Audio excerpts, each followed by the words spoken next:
Hoy, desde las geometrías imposibles de la oveja eléctrica, cruzaremos el espacio y el tiempo para llegar a las instalaciones del Instituto Tecnológico de Massachusetts, donde conversaremos con el doctor mexicano Alfredo Alexander Katz. Acompáñenos.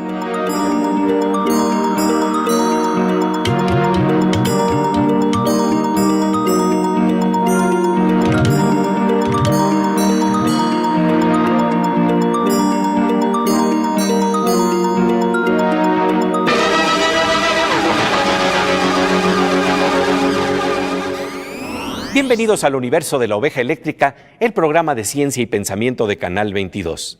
Hoy vamos a contarles una historia que parece de novela. Un personaje realiza una acción bondadosa en un contexto, pero resulta que en otro entorno puede desencadenar una tragedia. Así es, Pepe. Eso sucede cuando vemos la vida no en blancos y negros, sino en su complejidad.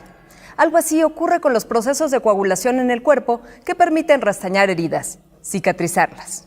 Sin embargo, cuando esto ocurre en los flujos del corazón, las investigaciones científicas plantean que las velocidades involucradas en estos procesos van más allá de lo que se pensaba, y por eso pueden dejarnos al borde de un ataque al corazón.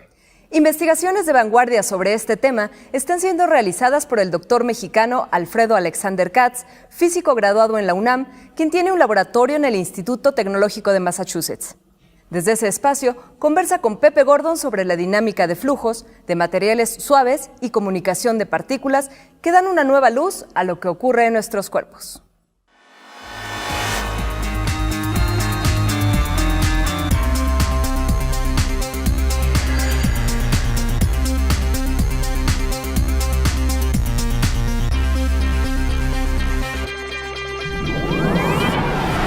Alfredo Alexander Katz, muchísimas gracias por esta conversación para Canal 22.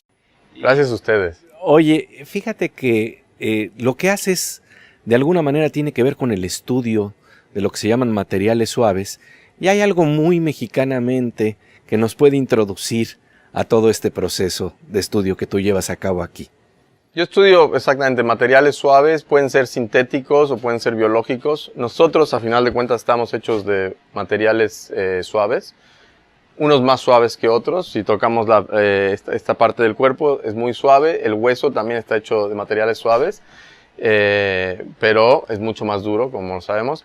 Y lo que es muy interesante de los materiales suaves es que el origen del estudio de estos materiales y del conocimiento de estos materiales viene de México, viene de las culturas indígenas antiguas donde estaban trabajando con los hules. Mucha gente ha tenido la posibilidad de ir a cortar un poquito el árbol del hule y sale un liquito blanco que eventualmente, si lo dejas un ratito, se te vuelve como un hule, que se llama látex natural. Está hecho de una cosa que se llama poliisopreno. Los aztecas y los mayas ya lo habían descubierto, e incluso hay gente acá en mi departamento que estudian los métodos de procesamiento del hule, de cómo lo hacían antiguamente. Y bueno, todavía hoy en día vemos los juegos de pelota, la pelota de hule maciza que bota muy bien. Pero lo que es muy interesante es que tiene propiedades muy particulares. Desde un punto de vista muy, digamos, muy abstracto, lo que está haciendo un hule es bastante parecido a lo que hace las proteínas dentro de nuestro cuerpo, lo que hace otros polímeros en nuestro cuerpo. Polímeros como grandes cadenas de moléculas. Exactamente, como el DNA, el que mantiene toda la información de los genes en nuestro cuerpo. Son cadenas, el DNA sería más grande que esto, pero un polímero sintético normal sería una cadena parecida a algo así. Y con ello lo que están haciendo es entender mejor ciertos procesos que ocurren en el cuerpo. Al estudiar estos materiales suaves, han descubierto cosas muy interesantes, por ejemplo, sobre el proceso de coagulación. Sí, esto fue fascinante, la verdad. Cuando empezamos a estudiar polímeros en flujo, que han sido estudiados por bastante tiempo, pero en ese momento el paradigma era que a bajos flujos un polímero se podía estirar y te cambiaban la viscosidad. Sabemos que si le ponemos polímeros, la comida, bueno, no toda, pero mucha comida le ponen aditivos, que son polímeros o el shampoo, eso, para que tenga cierta viscosidad, se sienta de cierta forma. Y en la sangre hay un polímero muy, muy largo, casi tan largo como una cadena de DNA. Y normalmente está enroscado en sí mismo y no se pega nada. Es, digamos que fuera algo muy, muy chiquito. Y está metido dentro de las células. Pero cuando el cuerpo siente que hay, que hay una lesión, y siempre hay un poco de esto en la sangre además, reacciona y se estira, pero se estira no gracias a algún proceso químico, se estira al flujo. Entonces, en realidad, siempre se está estirando. Y hay una molécula que se encarga de cortarlo para que no cause problemas. Pero la idea es que cuando se estira, puede pegar, digamos si esto fuera una plaqueta, puede pegar las plaquetas porque se le enrosca y también se pega a las paredes. Y eso forma como un imagínense que aquí tuviera otra plaqueta, digamos esta, y empieza a hacer el proceso de coagulación. Un proceso de coagulación y esto empieza a crecer. Y esto se pega en el lugar donde está la lesión. Porque ahí justamente hay ciertas moléculas a las cuales se le puede pegar. Lo que describe el doctor Alexander Katz es un fenómeno que es clave en los procesos de coagulación. Sin embargo, hay otra cara de la moneda en donde la velocidad de estos procesos podría ser dañina y llevarnos al borde de un ataque al corazón. Seguiremos conversando sobre este tema después del corte. Mientras tanto, vamos a una sección que nos deja con el ojo cuadrado con nuestra compañera Aura López.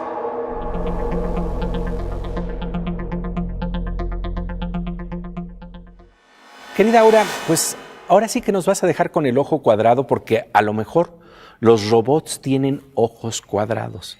A veces, ¿no? Es muy probable. Este robot del que les voy a platicar todavía no tiene ojos porque es un brazo robótico, pero lo interesante es que no los necesita para su misión. ¿Cuál es su misión? Es el tomar objetos y reconocerlos físicamente. Y reconocer es algo que haces con la visión. ¿Cómo entonces lo hace ahora? En este caso, este robot está alimentado con una red neuronal y se conecta a la nube, o en términos más sencillos, a Internet. Haz de cuenta que le pusieron miles de objetos para que él viera la forma física, cómo era su aspecto. Son estos objetos en forma 3D. Este robot, me encanta que hablemos del robot como él, pero el robot no los tiene físicamente, sino que todo esto es de una forma virtual. Y lo que sucede es que en el momento en que le ponen los objetos reales, los reconoce. ¿Por qué? Porque previamente fue alimentado virtualmente sobre el aspecto de estos objetos físicos. Y lo extraño es esta idea de reconocer, porque al decir reconocer estamos hablando de volver a conocer. Hay una suerte de conocimiento en los robots. Nos estamos acercando a esta idea de la conciencia. Así es, Pepe. Pues como siempre, un gusto encontrarnos aquí en La Oveja Eléctrica, querida Aura. Gracias, Pepe. Y bien, volvemos enseguida a este espacio en donde estamos conversando con el doctor mexicano Alfredo Alexander Katz sobre investigaciones de vanguardia que nos permiten entender cómo los veloces procesos de coagulación nos pueden dejar al borde de un ataque al corazón y qué caminos podría abrir la ciencia al entender estos fenómenos.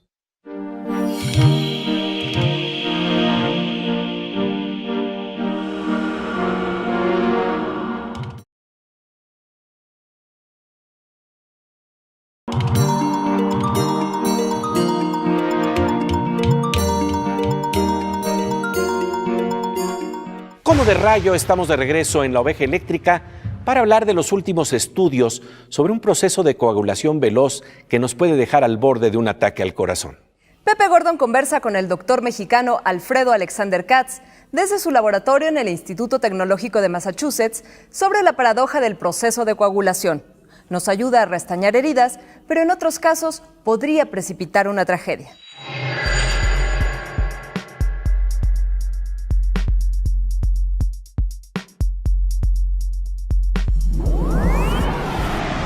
Y esto que es tan importante cuando tenemos heridas visibles o invisibles, porque un golpe también hace que tengamos ciertos coágulos ahí en para reparar lo que está pasando internamente. Cuando estamos hablando del caso del corazón, puede funcionar de manera contraria. Justamente ahora estamos empezando a estudiar este proceso porque una de las cosas que es muy interesante, esto solo funciona a lo que llamamos razones de corte altas, es decir, que el flujo va muy rápido. Y eso pasa en más o menos 500,000 de vasos sanguíneos en nuestro cuerpo, que son los más pequeños, y que no son los capilares, pero son los, se llaman arterioles y venolas. Pero lo que es muy interesante es que este proceso de qué tan rápido, porque lo que tenemos que imaginarnos es que las moléculas no están estáticas, las moléculas o están moviéndose así. Hay un flujo enorme, entonces están pasando uno por arriba del otro, y en una fracción de segundo, les puedo decir exactamente cuánto es una milésima de segundo, más o menos. En una milésima de segundo esto se tiene que pegar, porque esa es la fracción de tiempo que pasa esto enfrente del otro. Y se ha medido, y lo que pasa es que cuando uno tiene un ataque al corazón, uno tiene o va a tener un ataque al corazón, uno tiene digamos, esta es la vena, una arteria, más bien una arteria grande, y se empieza a formar placa y placa, entonces se empieza a constriñir más y más la arteria. ¿Y qué es lo que pasa? Bueno, viene una arteria grande a un pedazo que está con una constricción, el flujo acá es mucho más fuerte, lo cual activa este tipo de polímeros, y cuando estos polímeros están activados, que se llama el factor de von Willebrand, empiezan a pegar plaquetas. Y el ritmo que pega las plaquetas es mucho más rápido que lo que el cuerpo lo podría controlar.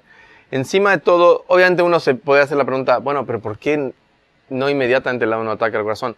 Bueno, para que te dé el ataque al corazón, aparte necesitas que se pegue a la pared, y ahí es donde quizás, ese es el efecto, el momento catastrófico donde quizás hay una pequeña ruptura por la cual empiezan a mostrarse grupos donde se pueden empezar a pegar, y de ahí empieza a crear un coágulo gigantesco que eventualmente te tapa la arteria, o a veces acá, esto normalmente suele pasar en las divisiones en V de las arterias, y si te da acá, te da no un derrame cerebral, pero lo opuesto, ¿no? Se te tapa una de las arterias en el cerebro. Y la gran pregunta es cómo controlar esta interacción que es muy rápida. Y al estar estudiando entonces precisamente estos procesos tan finos, la idea en el futuro es encontrar qué mecanismos pueden utilizar para frenar ataques al corazón de esta manera. Exactamente. Es fue una sorpresa para nosotros que fuera tan rápido, porque es más o menos 1000 veces más rápido que el tipo de enlaces que ocurren normalmente en biología. Porque tienes una proteína, acá tienes dos proteínas, son dos proteínas interactuando. Esto normalmente ocurre en una milésima de segundo. Esto está ocurriendo en una millonésima de segundo. Es muchísimo más rápido, y eso es lo que nos ha dado últimamente mucho interés. ¿Qué es lo que te permite que sea así de rápido? Obviamente sabemos por qué tiene que ser así de rápido, porque eso es lo que necesitas para que tu cuerpo esté funcionando bien. Sin embargo, no entendemos por qué puede ser tan rápido y por qué otros no pueden ser tan rápido como esta. ¿Cuál es la conexión? Yo creo que cuando encontremos esa conexión, podemos empezar a pensar en qué tipo de drogas, de medicamentos. Acá en Estados Unidos a los medicamentos le dicen drogas, sí. Pero ¿qué tipo de medicamentos se podrían utilizar para poder prevenir este tipo de enlaces? Esa es la gran promesa de un estudio que está basado en la curiosidad inicialmente. Sí, totalmente sí.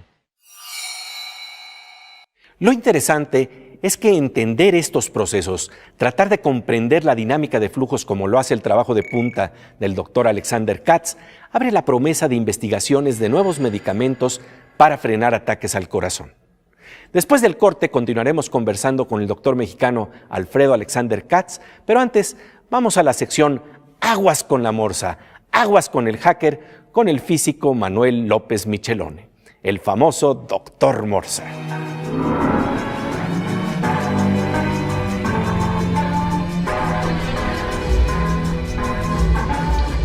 Pues querido Morsa, como siempre un gusto encontrarnos aquí en La Oveja Eléctrica. Gracias, Pepe. Oye, Fíjate que ahora que se habla tanto de espionaje, que está tanto en el aire, pues uno a veces no sabe ni cómo es que en un celular o en nuestras máquinas de cómputo podemos ser espiados. ¿Cómo ocurren estos procesos? Mira, Pepe, te la voy a poner así. Estamos entregando todo el día información a los demás y no nos estamos dando cuenta de eso, ¿sí? ¿Cómo no se va a poder espiar? Y además espiar no es algo novedoso, se ha hecho toda la vida. O sea, digamos que la discusión será a quién espío y por qué lo espío, en todo caso. Pero en realidad, en todo momento nos están espiando, si lo ves de esa manera. Facebook nos está espiando de todo lo que escribimos o ponemos, o lo que vemos. Ya no tenemos que escribir con que lo veamos. Pero lo que nos estás diciendo es que no es tan difícil hacerlo. No, claro que no, es muy fácil. De hecho, nosotros le entregamos la información abiertamente a través del teléfono, a través de la tablet, a través de la computadora y a través de Internet. Y uno no se da cuenta, ¿no? Quizás, yo creo que hay que ser más conscientes de la información que usamos y que tenemos, porque la están usando para miles de cosas, entre ellas mandándonos anuncios todo el día, ¿no? Así es. Pues como siempre, querido Morsa, un gusto platicar, reflexionar contigo aquí en La Oveja Eléctrica. Gracias, Pepe. Y bien, nosotros volvemos enseguida a este espacio en donde estamos conversando con el doctor mexicano Alfredo Alexander Katz sobre un extraño efecto que descubrió al estudiar los procesos de coagulación y cicatrización en el cuerpo.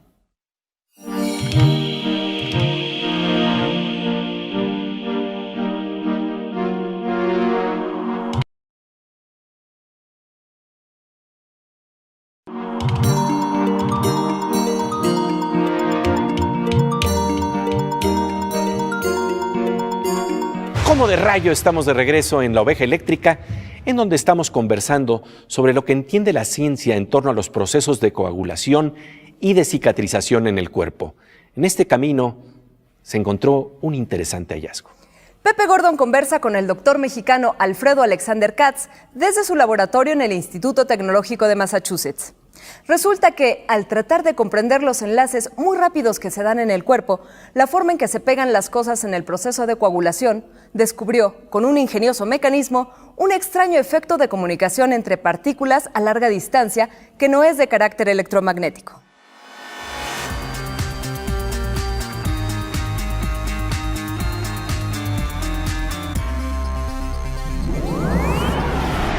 Y lo interesante es que este hallazgo se llevó a cabo en tu laboratorio, porque eso hay que decirlo. Sí, se llevó a cabo en mi laboratorio, sí. Es verdaderamente una primicia, digamos, esto es noticia en estos días, que acaban de descubrir este efecto y que ya están hablando y publicando sobre este efecto. Sí, fue serendipia. Estábamos trabajando en este sistema, estábamos pensando algo diferente y a veces pasa. Lo que yo les digo a los estudiantes es que hay que tratar, hay que probar.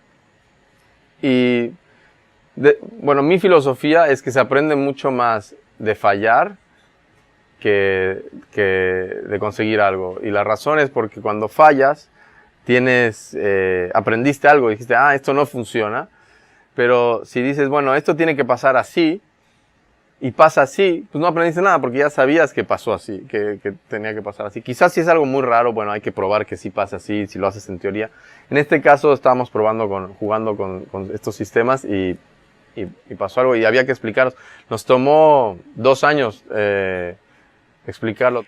La curiosidad llama a la curiosidad. Esto sigue estimulando al asombro al tratar de entender cómo son los procesos dentro de la misma naturaleza.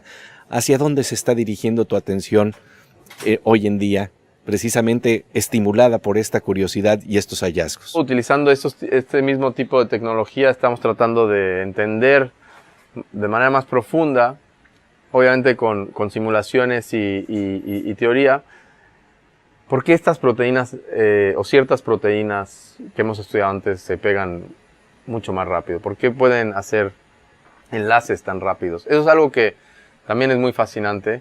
Y hay un sistema que hemos trabajado de nanopartículas que atraviesa membranas. No las atraviesa, pero se mete a las membranas y después puede pasar de membrana a membrana. Esa es otra cosa que estamos estudiando activamente. ¿Y qué futuro o qué promesa tendría precisamente el que pudieran atravesar esas membranas? Porque eso te abre la visión de qué tipo de cosas podrías hacer con ello. Entonces, si tuvieras algo que pudiera traer medicamentos y puede pasar a través de la membrana, eso es algo con muchísima promesa y en eso estamos trabajando. Sería revolucionario. Sería revolucionario. Yo digo que va a ser revolucionario. Va a ser revolucionario. Y finalmente, fíjate que yo quisiera que me hablaras de qué sensación te produce el entender la arquitectura de lo que estudias y los flujos dinámicos, la inteligencia y flujo dinámico de lo que ves en estos comportamientos, tanto de los materiales que están a nuestro alrededor como de nuestro cuerpo, porque entender lo que está ocurriendo en esa arquitectura, yo creo que debe ser fascinante. Hay dos momentos en los cuales se sienten como mariposas en la panza. Al menos a mí todavía me siento mariposas en la panza. Casi como cuando me acuerdo en la primaria o en la secundaria te gustaba una chica y venía y se te acercaba y no sé, o te decía algo y te ponías todo nervioso. Y son cuando se te ocurre una explicación para algo que estás viendo, alguna de las cosas que estábamos viendo acá, cómo entender algún proceso. Y la otra que me ha pasado, esto es más reciente porque yo no hacía experimentos antes, es por ejemplo cuando vimos esas partículas atraerse a esas distancias, ver los resultados y decir, wow, esto es algo nuevo. Esos son momentos en los cuales te pones... Hay una sensación muy bonita, pero se te eriza el pelo y todavía lo sigo sintiendo. Soy muy curioso, quizás demasiado. Espero que la curiosidad no mate al gato. Pero esa es la clave de la ciencia y la clave de estar vivo. Y mucha pasión también. Uno tiene que tener, no achicarse cuando vienen los problemas y eso. La vida está llena de problemas y hay que simplemente seguir adelante y empujar, porque mucha parte del juego también es aguantarse y empujar para adelante. Pues Alfredo Alexander Katz, de verdad, muchas gracias por esta conversación. No, muchísimas gracias a ti, ha sido un gran placer. Estamos hablando de la pasión de entender, de descubrir cómo funciona la naturaleza.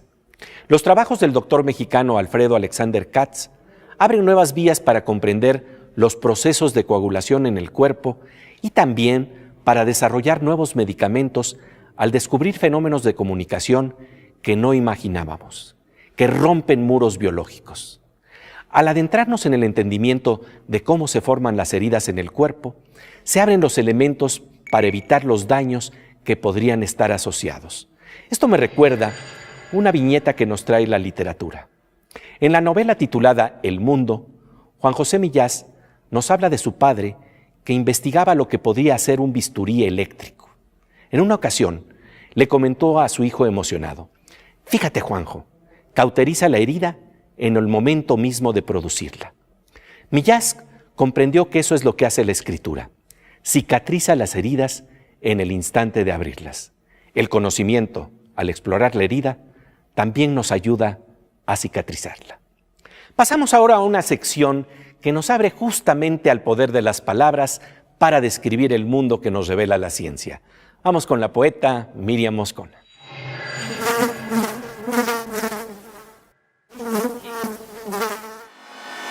Querida Miriam, un gusto encontrarnos aquí en La Oveja Eléctrica. Una oveja de una década, ya está entrando a la adolescencia. Oye, y querida Miriam, y en esta oveja pues exploramos cosas que son variadas, diversas. Por ejemplo, plantas simples que realmente, metafóricamente, son plantas eléctricas. Mira, Pepe, pues nuestra planta eléctrica el día de hoy tiene un raro nombre que se llama Arabidopsis thaliana y se ha convertido en una especie de hit parade, haz de cuenta, en el mundo de la investigación, en los laboratorios. Ha causado un interés por arriba de otras plantas de un interés en agricultura mucho mayor, como el tomate o el maíz. Esa plantita que pues uno la ve y pasa desapercibida, pero tiene sus secretos. Y los vamos a ver. Eso. En su ambiente natural, la Arabidopsis, una planta herbácea de pequeño tamaño, es, o así parece, una hierba, pero en el ámbito científico, esta mala, entre comillas, hierba, acapara más atención que otras especies más hermosas y exuberantes o con mayor importancia económica. Investigaciones recientes hechas por científicos mexicanos del Centro de Investigación y de Estudios Avanzados Investav comprobaron que las plantas son capaces de advertir amenazas como plagas o de comunicar a sus vecinas cambios en la intensidad de luz, de humedad, de temperatura y hasta percibir la presencia de plantas parásitas. Suficientes razones hay para entender estos y otros secretos de la Arabidopsis. Así que, ya lo sabemos, hay seres que sin equipo olfativo se las huelen cuando el peligro anda cerca. La voz entrañable de nuestra querida compañera Miriam Moscona en las geometrías imposibles, las geometrías cósmicas de la oveja eléctrica. Ahora vamos a la sección Cantos Cuánticos con nuestro compañero Fernando Rivera Calderón.